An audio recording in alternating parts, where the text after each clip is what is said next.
Xi'an Incident changed Chinese history. Ladies and gentlemen, I am kai-shek. In 1911, Sun Yat-sen launched the Xinhai Revolution. After his death, I succeeded him as leader of the Kuomintang, aiming to unify China. China is a vast nation with a 5,000-year history, both in terms of land area and population. However, the final years of the Qing dynasty were the most tragic period in its long history. After China lost the Opium War in 1840, Western powers invaded China one after another, turning it into a semi-colony. The leased territories were lined with luxurious Western-style buildings, but Chinese people were not allowed inside. If they stepped foot wrong, they were beaten with a stick. At the end of the 19th century, China was defeated in the Sino-Japanese War, and then the eastern island nation of Japan began to explore the continent fully. At the age of 20, I studied at a Japanese military academy. I then enlisted as an officer candidate in a unit in Niigata. I first met Sun Yat-sen in Tokyo in 1910, when he told me, "You will definitely become a revolutionary." I believe that a soldier should disregard personal gain and serve his country, even if it meant being prepared to die for it. However, this military ideology was rare in China. In particular, after the Xinhai Revolution, many private armies known as warlords sprang up all over China. Soldiers within the warlords had no sense of loyalty. They joined the military for financial gain and to support their own livelihood. If they were lucky, they could achieve great success and advance in their careers. It was also common for them to transfer to another warlord if they received an offer of better terms. In other words, intrigue, bribery, and betrayal were commonplace among the warlords.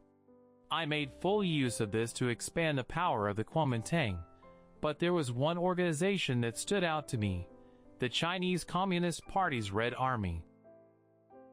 My military instinct told me that the Chinese Communist Party would be a formidable opponent, so I decided to eliminate the Red Army while it was still small.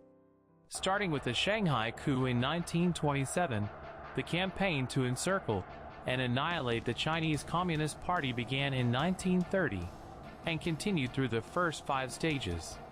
Finally, in October 1936, they were finally driven to Yan'an in Shanxi province. Their fighting strength was just over 8,000, while ours was capable of mobilizing over 1 million troops.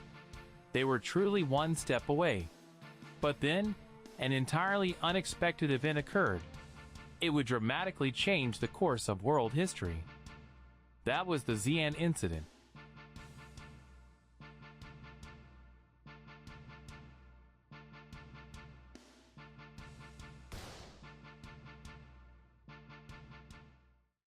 Chiang Kai-shek, leader of the Kuomintang, was one step away from unifying the vast nation of China. He said it was only 5 minutes away. But the Xi'an Incident caused him to miss his big chance. Looking back at history, there are many what-if events. The Xi'an Incident is one of them.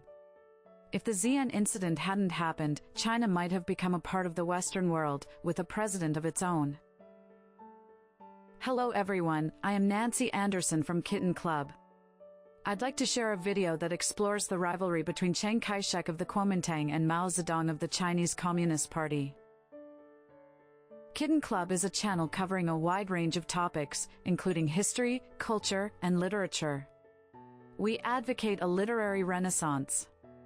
We appreciate your continued support. Now, let's get started. Chiang Kai-shek was born in Qinghua County, Zhejiang Province, in 1887. His family was a merchant family, but from a young age, he wanted to become a soldier. He attended a Japanese military academy, where he learned the fundamentals of military service. After returning to China, he was asked by Sun Yat-sen to become the principal of the Huanpu Military Academy, the Kuomintang's officer training school. There, he provided thorough ideological training. A soldier is someone willing to die to protect the people and save the country, in accordance with Sun Yat-sen's 3 principles of the people. He also preached that it was the Chinese military personnel who would bring about the liberation and happiness of the majority of the people. Considering that China's warlords were made up of mercenaries and private soldiers, his ideas were deemed noble in China at the time. After Sun Yat-sen died in 1925, the Kuomintang fell into a temporary slump, but Chiang Kai-shek restored its strength. In 1926, a nationalist army of approximately 100,000 men was organized, with Chiang Kai-shek as its commander-in-chief, and launched the Northern Expedition, as instructed in Sun Yat-sen's will. As the nationalist army advanced northward with unstoppable force, Chiang Kai-shek's position became increasingly solid. Chiang Kai-shek was highly skilled in military tactics and the tactics of war between warlords. He captured Changsha in Hunan Province, Nanchang in Jiangxi Province, and Fuzhou in Fujian Province, then Wuhan in Hubei Province and Hangzhou in Zhejiang Province, before finally advancing into Shanghai. Entering Shanghai, Chiang Kai-shek carried out a purge of Communist Party members who had joined the Kuomintang during Sun Yat-sen's first Kuomintang cooperation. Many Communist Party members were killed during the purge, known as the Shanghai Coup. Despite several obstacles, Chiang Kai-shek's nationalist army advanced through Jiangsu and Shandong provinces toward Beijing. In Beijing, they confronted the Japanese-backed warlord Zhang Zuolin, but Zhang's defeat was becoming increasingly difficult to reverse. Seeing this, Japan advised Zhang Zuolin to retreat to Shenyang temporarily. Zhang Zuolin was a bandit, but during the Russo-Japanese War, he was recognized by Tanaka Jichi, who would later become the Japanese Prime Minister, and infiltrated Russian garrisons as a Japanese spy, providing Tanaka with extensive information. Later, with Japanese backing, he established control over the Shenyang area as a warlord. He then expanded his control to Heilongjiang and Jilin provinces, becoming known as the Overlord of Manchuria. However, on his way back to Shenyang, Zhang Zuolin was killed in a bombing of the train he was riding on. This was a deliberate assassination by the Japanese army. Having suffered repeated defeats at the hands of Chiang Kai-shek, the Japanese military wanted to rule Manchuria independently rather than rely on Zhang Zuolin, so they purged him. Zhang Zuolin was succeeded by his son, Zhang Xueliang, who came to harbor a deep resentment toward the Japanese army that had killed his father. After Zhang Zuolin's death, Chiang Kai-shek entered Beijing and launched his northern expedition, which was successful, but a new problem arose: conflict between Yan Xishan, a warlord from Shaanxi province, and Feng Yuxiang, a warlord from Shandong province. These two warlords had initially joined the northern expedition at Chiang Kai-shek's invitation. Still, they were unable to keep up with Chiang Kai-shek's rapid reforms, and the two formed an anti-Chiang Kai-shek alliance. This, unlike previous conflicts between warlords, led to actual major fighting. Yet, once again, it was overt military force that ultimately decided the outcome. Having controlled the northeastern region and based in Shenyang, Zhang Xueliang announced his intention to side with Chiang Kai-shek, bringing with him an army of 300,000. Until then, politicians from both sides had traveled to Shenyang and Dalian to try to persuade Zhang Xueliang, but after he announced his support for Chiang Kai-shek, both Yan Xishan and Feng Yuxiang renounced their military power, announced their resignation, and withdrew from politics. In recognition of Zhang's achievements, Chiang Kai-shek appointed him the number 2 man in the Kuomintang. With almost all of China under his control, Chiang Kai-shek set out to destroy what he considered his most formidable enemy, the Chinese Communist Party's Red Army. Providing official positions and military funding had no effect on the Red Army. This marked a difference from previous warlord conflicts. In 1930, the first operation to encircle and destroy the Chinese Communist Party was launched. The nationalist forces attacked the Chinese Communist Party, led by Mao Zedong, holed up in Jinggang Mountain in Jiangxi Province, with a force of 40,000. However, the communist troops countered with their signature mountain guerrilla tactics, and within just a month, the division commander was captured and the nationalist forces were defeated. In January 1931, a second operation to encircle and destroy the Chinese Communist Party was launched. This time, the attack was carried out by 110,000 elite troops led by Chiang Kai-shek's confidants. The attack began in April. Although the offensive went ahead for a time, they were ultimately defeated in May. These two defeats made Chiang Kai-shek realize that Mao Zedong's Red Army was a formidable opponent. In June, Chiang Kai-shek personally deployed 130,000 troops, but the Japanese military's Manchurian Incident occurred in September, temporarily halting the third campaign to encircle and annihilate the Communists. Chiang Kai-shek adopted a policy of tacit approval for the Japanese forces that had caused the Manchurian Incident. He ordered Zhang Xueliang, in charge of Manchuria, to refrain from resistance and avoid fighting whenever possible, regardless of any provocations by the Japanese. With the country still in turmoil, Chiang Kai-shek wanted to avoid conflict with the Japanese at all costs. In January 1932, the Japanese army attacked Shanghai. However, Chiang Kai-shek chose a policy of partial resistance and partial negotiation, avoiding an aggressive attack. The Japanese ceased fighting in March, and the establishment of the Manchukuo state was proclaimed in Manchuria, with Puyi, the last emperor of the Qing dynasty, as regent. This marked a temporary end to the Manchurian Incident and the Shanghai Incident. While the Kuomintang did not actively resist during this time, they did file a complaint with the League of Nations, claiming that the establishment of Manchukuo violated international law. Chiang Kai-shek also did something that shocked the world. He restored diplomatic relations with Stalin's Soviet Union. Given the conflict between the Kuomintang and the Red Army, restoring diplomatic ties was unthinkable, but in this case, the principle that the enemy of my enemy is my friend took precedence. This restoration of diplomatic relations would later lead to a situation that would make Mao Zedong pale in the face. Prioritizing domestic issues, Chiang Kai-shek carried out his fourth operation to encircle and destroy the Chinese Communist Party.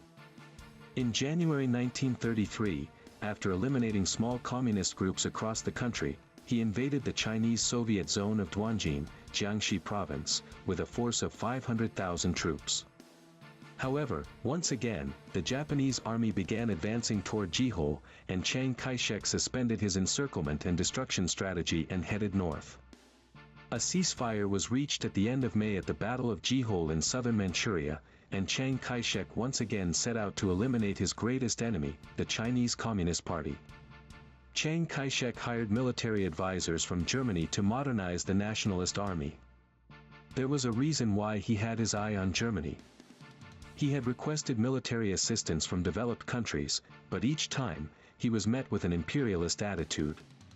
However, Germany, a nation defeated in World War I, treated the Nationalist Party as an equal.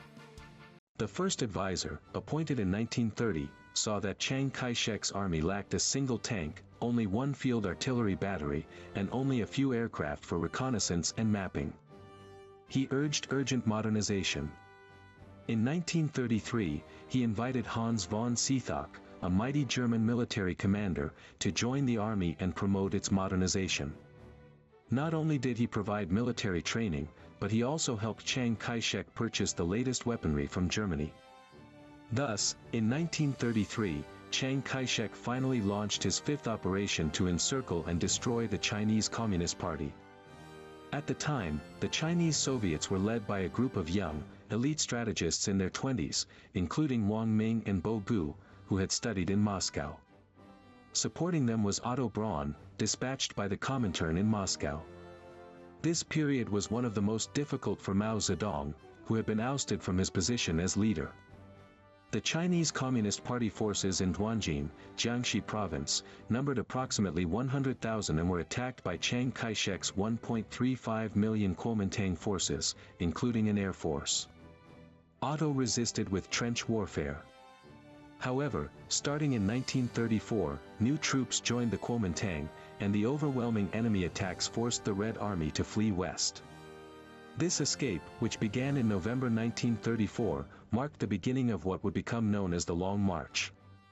A Communist Party conference was held in Junyi, Guizhou province, where Mao Zedong's restoration to power was confirmed. From then on, Mao Zedong once again demonstrated his charismatic leadership and led the Red Army. After passing through Yunnan, western Sichuan, and Gansu, the Red Army fled on foot for 10,000 kilometers, finally reaching Yan'an, Shaanxi province, in October 1936. By then, their numbers had dwindled to 8,000. At the time, the Shaanxi Nationalist Army consisted of 100,000 members, including the Northeast Army led by Zhang Xueliang. Also present was Yang Hucheng, commander of the Kuomintang 17th Route Army. Upon receiving intelligence that the Chinese Communists were in Yan'an, Chiang Kai-shek immediately ordered Zhang Xueliang to eliminate them. This reassured Chiang, knowing that the battle against Mao's Red Army would finally come to an end. However, disturbing information arrived. Zhang Xueliang was meeting frequently with Zhou Enlai, one of the leaders of the Red Army. Chiang Kai-shek sternly demanded action, stating that the Red Army was within 5 minutes of being annihilated. However, Zhang Xueliang responded that it would be unwise for Chinese people to wage war against each other at a time when the Japanese army was attacking. In October 1936, Chiang Kai-shek came to Xi'an to supervise Zhang Xueliang, but realizing that Zhang Xueliang was unreliable, he transferred him to Fujian province and resolved to personally annihilate the Red Army with 300,000 troops and 100 military aircraft. On December 10, he returned to Xi'an and, in the presence of key military leaders, announced Zhang Xueliang's dismissal. The incident occurred at 5 a.m. on December 12. 120 of Zhang Xueliang's elite troops attacked Huaqing Lake, where Chiang Kai-shek was staying. At the same time, Yang Hucheng's troops of the 17th Route Army, which were in charge of the northwest region, attacked the Xi'an guest house, where Chiang Kai-shek's generals and military police officers were staying. Yang Hucheng's troops shot and killed the military police commander.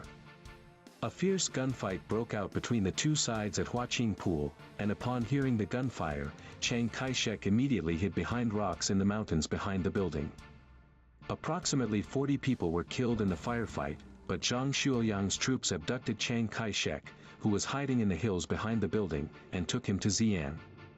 A meeting was then held between Zhou Enlai, Zhang Xueliang, and Yang Hucheng. This news was reported around the world as Zhang Xueliang's coup. Chiang Kai-shek's fate was in the hands of the Red Army. As the world watched with bated breath, Chiang Kai-shek was safely released on December 25. What happened during these approximately 2 weeks is unknown. This is because the parties involved refused to give any testimony. Chiang Kai-shek later gave numerous media interviews in Taiwan, but declined to comment on the Xi'an incident at all. Zhang Xueliang, Yang Hucheng, and Zhou Enlai also refused to speak at all. No documents from this time remain. All that remains is a telegram from Stalin to Mao Zedong, which contained the following message. Chiang Kai-shek must be released, or the Chinese Communist Party will be expelled from the Comintern. After his release, Chiang Kai-shek announced a policy of ending the civil war and uniting in the resistance against Japan. This marked a major shift in fundamental policy. 3 Red Army divisions totaling 45,000 men were officially incorporated into the Kuomintang Army of 2 million, and named the 8th Route Army. Zhu De was appointed commander, and Peng Dehuai was appointed deputy commander. In July 1937, the Marco Polo Bridge incident occurred, and Japanese forces invaded and occupied Beijing and Tianjin. On August 7, Chiang Kai-shek convened a National Defense Council in Nanjing, attended by most of the local warlords, including Yan Xishan, as well as communist leaders Zhou Enlai, Zhu De, and Peng Dehuai. The conference decided on the basic policy for the war against Japan. On August 13, the Japanese army invaded Shanghai. Chiang Kai-shek deployed 700,000 elite troops to Shanghai, and a fierce resistance was unleashed, attracting worldwide attention. The Japanese army also sent troops from the mainland one after another. Finally, the Chinese army withdrew in November, and the Japanese military swarmed into Nanjing. The Kuomintang capital fell on December 13. This was the time of the Nanjing massacre. Chiang Kai-shek then moved the capital from Nanjing to Chongqing. In April 1938, the Japanese launched the Shuzhou campaign. The Chinese resisted with 600,000 troops, but abandoned Shuzhou in May. Later that year, the Japanese invaded Wuhan. Chiang Kai-shek attempted to block the advance of Japanese mechanized forces by breaching the Yellow River levees in Hunan province. While the Japanese forces were successfully halted, flooding caused extensive damage to the civilian population. Chiang Kai-shek mobilized 1.2 million troops to defend Wuhan, but was gradually overwhelmed by the Japanese forces attacking from 3 directions. Around the same time, Guangzhou fell, and Chiang Kai-shek decided to withdraw from Wuhan. He shifted his basic strategy to a war of attrition. After capturing Wuhan, the Japanese focused on restoring their stretched supply lines and did not launch any further attacks. The stalemate continued into 1939, but the Chinese military, having lost 1/3 of its territory, primarily along the coast, was in dire straits. However, changes in the international situation began to have a significant impact on the Chinese front. Hitler of Germany took control of all of Czechoslovakia and concluded a military alliance with Italy. Germany had already recognized Manchukuo and was clearly taking an antagonistic stance toward China. Mao Zedong also established a basic policy of pitting the Kuomintang against the Japanese army and exhausting both. The Communist Party expanded its influence, particularly in rural areas in the northwest. The war in Europe began in September 1939, with France surrendering in June 1940 and the signing of the Tripartite Pact with Japan, Germany, and Italy in September. Nazi Germany launched its invasion of the Soviet Union in June 1941. Then came a major turning point for Chiang Kai-shek's Chinese military. Japan attacked the United States at Pearl Harbor in December 1941, forcing the neutral United States into World War II. From then on, Chiang Kai-shek received significant military and financial aid from the United States. For a while, Chiang Kai-shek struggled, but with this powerful support, he gradually regained his footing. In November 1943, Chiang Kai-shek met with President Roosevelt and Prime Minister Churchill in Cairo. This was the time when the Allied resistance began. Chiang Kai-shek gained a great deal from the Cairo Conference. The return of Manchuria and Taiwan to China was promised. This was the peak of Chiang Kai-shek's power. Meanwhile, the Chinese Communist Party was steadily carrying out land reform for the peasants. They distributed land to the peasants and lowered taxes. In this way, the Communist Party was steadily working to gain the support of the peasants in preparation for the coming civil war. World War II was reaching its final stage. In February 1945, Roosevelt, Stalin, and Churchill met at Yalta on the Crimean Peninsula to decide on the basic framework for the post-war world. The Yalta Conference was a secret agreement, but its contents were not made public in May of that year. The Yalta Agreement regarding China was as follows. 1. Maintaining the status quo for the Mongolian People's Republic. 2. Guaranteeing the Soviet Union's dominant interests in the port of Dalian. 3. Restoring the Soviet Union's lease of Port Arthur. 4. Guaranteeing the Soviet Union's dominant interests in the South Manchuria Railway. 5. Restoring China's sovereignty in Manchuria. 6. The Soviet Union would conclude a Sino-Soviet alliance of friendship with Chiang Kai-shek's nationalist government and use its military power to ensure China's liberation from Japan. This news infuriated Chiang Kai-shek. He was furious that China's future was being decided without him, a member of the Allied powers, and that the Soviet Union had granted significant expansion of its rights. However, there was one person who was even more enraged than Chiang Kai-shek, Mao Zedong. He was shocked by the Soviet Union's support for Chiang Kai-shek's nationalist government, rather than the Chinese Communist Party. The Soviet Union believed that Chiang Kai-shek would rule China after the war. This later contributed to the strained relationship between the Soviet Union and the Chinese Communist Party. August 15, 1945, arrived. On this day, Chiang Kai-shek requested a meeting with Mao Zedong. The two men began talks in Chongqing at the end of August. These talks lasted approximately 40 days. They agreed to make concessions to each other to establish a peaceful nation, but were unable to agree on specific details. Thus ended 8 years of Kuomintang communist cooperation, ushering in a bloody civil war. At the time, the Nationalist Army consisted of approximately 2 million men, and the Communist Army of roughly 600,000. Furthermore, with American support, the Nationalist Army overwhelmed the Communist Army in terms of both the quality and quantity of its weapons. However, the Nationalist Army's corruption was soon exposed.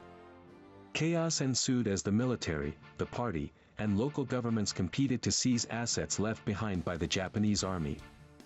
The situation resembled anarchy, with first-come, first-served principles, as various groups and individuals seized and disposed of what the Japanese army left behind.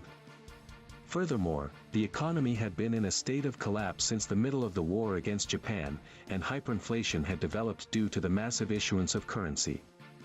By 1946, prices had risen 3,800-fold, and by 1947, 100,000-fold.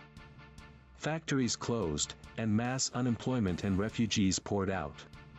Still, the Nationalist Army maintained an advantage for a time, successfully confining the Red Army to the northwest. While the Kuomintang front line was completely stretched by its occupation of large and medium-sized cities in northern, northeast, and northwestern China, the Red Army, having gained the support of the peasantry through land reform, began its invasion of the northeast. This was in the latter half of 1947. The Red Army invaded northern China and created a liberated area in Hebei province. By this point, the Kuomintang army numbered 2.7 million and the Red Army 1.15 million.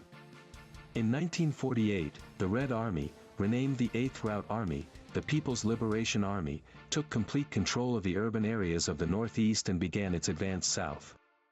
By April, Luoyang in Hunan Province and Qingdao in Shandong Province had fallen into Red Army hands. At the end of the year, a major battle took place over Shuzhou, and the Nationalist Army was defeated. Thus, the two armies faced off against each other across the Yangtze River. Also that year, labor strikes and rice riots occurred frequently across the country, bringing the Kuomintang to the brink of internal collapse. In 1949, the Red Army crossed the Yangtze River en masse and headed south. Around that time, Chiang Kai-shek appointed one of his subordinates as chairman of Taiwan province and began transporting the treasures of the Forbidden City to Taiwan. In Guangzhou, Chiang heard Mao Zedong's voice proclaiming the establishment of the People's Republic of China on October 1. On December 10, Chiang Kai-shek and his family and followers set off for Taiwan. Let's take a look at what happened to Zhang Xueliang and Yang Hucheng, who initiated the Xi'an Incident. Zhang Xueliang was court-martialed after the incident. Despite calls for the death penalty, Yang was ultimately sentenced to 10 years in prison and subsequently spent approximately 50 years under house arrest. In 1949, he was transferred to Taiwan and placed under house arrest at Qingchuan Hot Springs. Following Chiang Kai-shek's death in 1975, President Lee Teng-hui lifted martial law in the late 1980s. As a symbol of the democratization of the Republic of China, Yang was allowed access to local media, effectively lifting his house arrest. However, he never spoke about the Xi'an incident in any media outlet. He later emigrated to Honolulu, Hawaii, in 1991, and passed away in 2001 at the age of 100. Meanwhile, Yang Hucheng fled the country for a time, but returned to China when the Second Sino-Japanese War broke out in 1937. He and his wife were captured by Chiang Kai-shek and imprisoned in various locations for the next 12 years. He had a daughter during his imprisonment, but his wife died in 1947 due to abuse. Yang Hucheng was transferred to Baigongguan prison in Chongqing, where he, his young daughter, his secretary, his wife, and two subordinates were executed and buried there on September 6, 1949, shortly before Chiang Kai-shek fled to Taiwan. The bodies were quickly discovered by the People's Liberation Army, which liberated Chongqing in November, and a hero's funeral was given. They were then honorably buried in Xi'an. In the end, those involved in the Xi'an incident refused to testify, and all of them died. As a result, the truth remains unknown. What did you all think? There are many mysteries surrounding the Xi'an incident. Why did Chiang Kai-shek change his basic policy? He was kidnapped and imprisoned. Even if he broke the promises he made at that time, no one would say anything. Why did he so faithfully keep them? The ringleader, Zhang Xueliang, served 50 years of house arrest, but his life was spared. Meanwhile, his accomplice, Yan Huqing, was imprisoned with his family and eventually executed along with his young daughter and his subordinates. If it was out of anger, it's strange that he was imprisoned for 12 years, and if he wanted to silence him, he probably wouldn't have executed his young daughter. Nearly 80 years have passed, so it's unlikely the truth will ever be revealed. You can read more about this in Kitan Club. If you're interested, search for it on kitan-stories.com. Kitan Club invites you into mysterious stories. Click the link in our profile or search kitan-stories.com. We look forward to your visit and will provide you with free samples. Please click like and subscribe.